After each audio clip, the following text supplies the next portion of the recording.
पापा जी कैसी रही पार्टी अस्थाना अंकल की मैरिज एनिवर्सरी की? बढ़िया थी बेटा। आपने तो खूब डांस वांस किया होगा। बेटा डांस कैसा, सारे सीनियर आदमी थे वहाँ पे। हाँ पार्टी वैसे अच्छी थी काफी। और क्या क्या खाया आपने वहाँ पे? अम्मा जी कहाँ है? परसों में से तो पहुँचा ही नहीं उधर। अम्मा जी अंदर हैं। अम्मा जी के पास अस्थाना अंकल का फोन तो आया था, लेकिन अम्मा जी भूल गई। खाना जी कुछ कह रहे थे क्या? कहेंगे क्या? तो पूछ रहे थे भाई अम्मा जी और बच्चे क्यों नहीं आए। फिर आपने क्या कह दिया? कहता क्या, मैंने कह दिया भाई वो बाद में आएंगे, मगर तुम में से कोई पहुँचा ही नहीं। हाँ अम्मा जी को याद ही बहुत देर में आया, और जब आया तो उस समय मौसम एकदम खराब हो गया, बारिश शुरू हो गई। ऐसे में तो निकल भी नहीं सकते थे। हाँ बारिश तो हो रही थी तभी मैं भी लेट हो गया। चलो फिर कभी मिला देंगे। हाँ। पापा जी आपने अस्थाना अंकल को क्या गिफ्ट दिया? गिफ्ट? भाई मैं तो उनको अस्थाना जी को उनकी मनपसंद मिठाई दे के आया था। खोया जलेबी?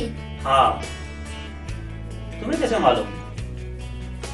जब भी अंकल आंटी के जाते हैं, अगर खोया जलेबी का नाम ले लो, दोनों के मुंह में पानी भर जाता है। ये तो सही बात है भाई।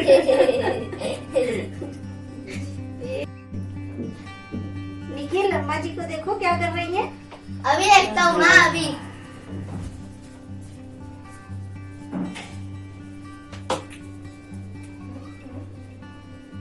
भाई उम्मीद नहीं थी अस्थाना जी इतनी बड़ी पार्टी करेंगे। क्यों?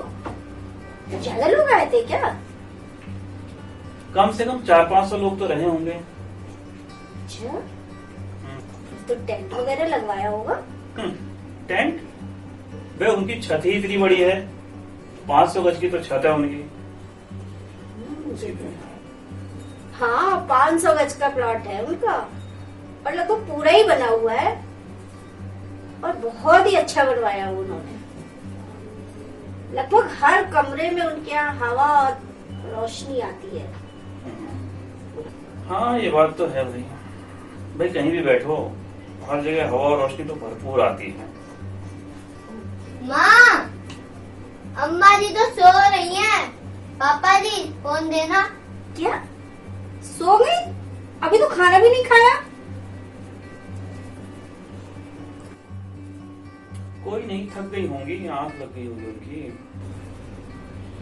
क्या करूं, मानती ही नहीं है। हम तो कहते हैं दिन में थोड़ा आराम कर लिया करो, लेकिन कहती है आराम हराम है। वैसे एक बात है, अम्मा को एक्टिव ही रहना चाहिए। हाँ वो तो है। अस्थाना जी ने इतना खर्च कर दिया, गिफ्ट भी काफी आए होंगे।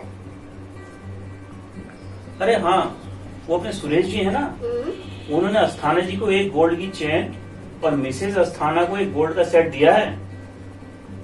अरे ये तो बात है, मोहित कंजूस।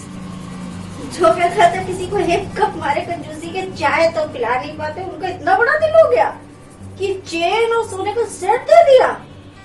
वाह भाई वाह।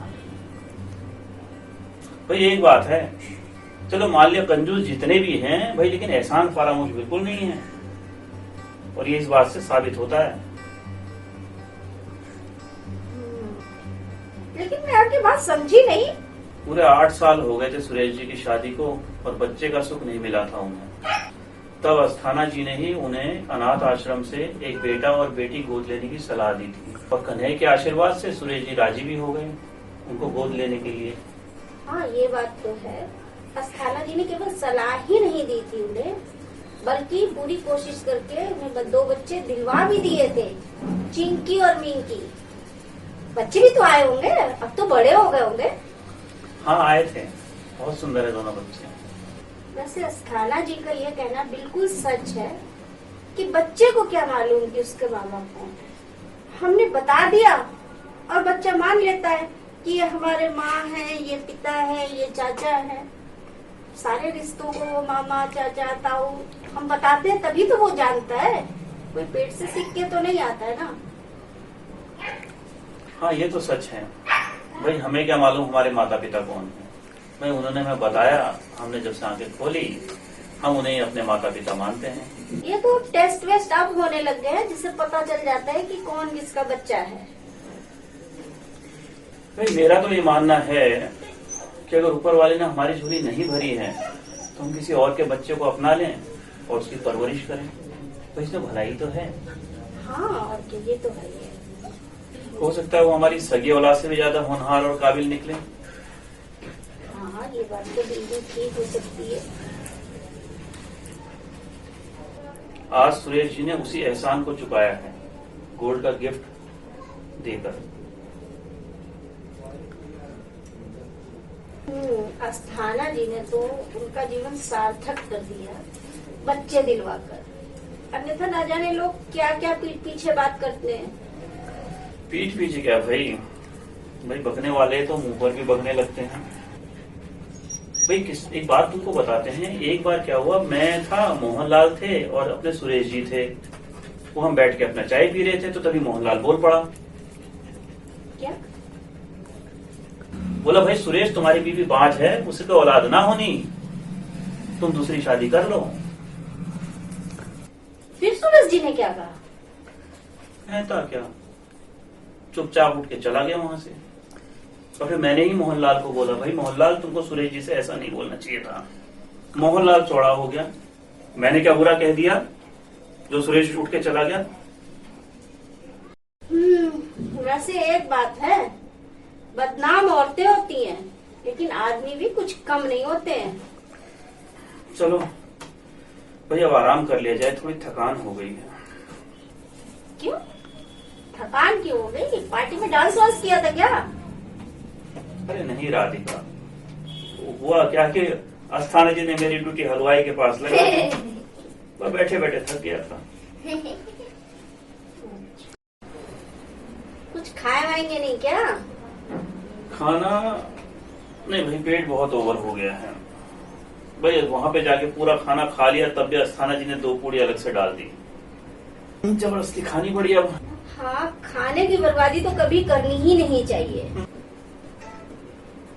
आदमी दिन रात इधर से उधर भागता रहता है सिर्फ इस खाने के लिए ही तो ना। भाई फिर भी लोग खाने की ऐसी बर्बादी करते हैं कि क्या कहा जाए। अब प्लेट सारा भर लेंगे, फिर 1-2 को और खा के अब सारा डस्टबिन में फेंक देंगे। हाँ भाई, शादी विवाह में तो लोग यही करते हैं, पार्टियों में।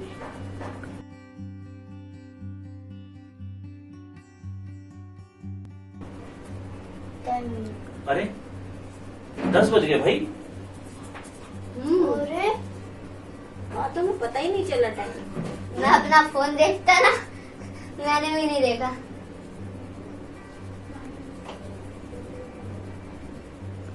लेकिन आपको कुछ खाना है? नहीं, मैं कुछ नहीं खाऊंगा, अभी शाम को ही तो खाया था।